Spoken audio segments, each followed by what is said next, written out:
नमस्कार. आज आपण तांदूळशाची भाजी बनवायला घेतली आहे. तांदूळशाची भाजी ही रानभाजी आहे.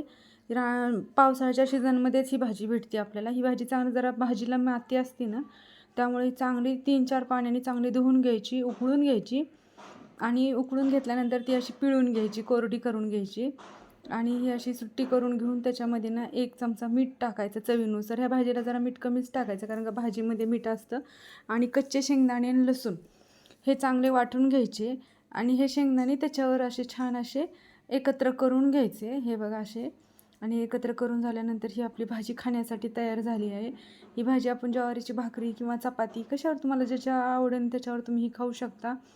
खायला भाजी खूप टेस्टी आहे आणि रक्तवाढीसाठी सुद्धा ही भाजी खूप चांगली आहे, पौष्टिक पण आहे. ही भाजी नक्की करून बघा, खाऊन बघा. आवडली तर लाईक करा, सबस्क्रायबर करा आणि भाजी नक्की करून बघा.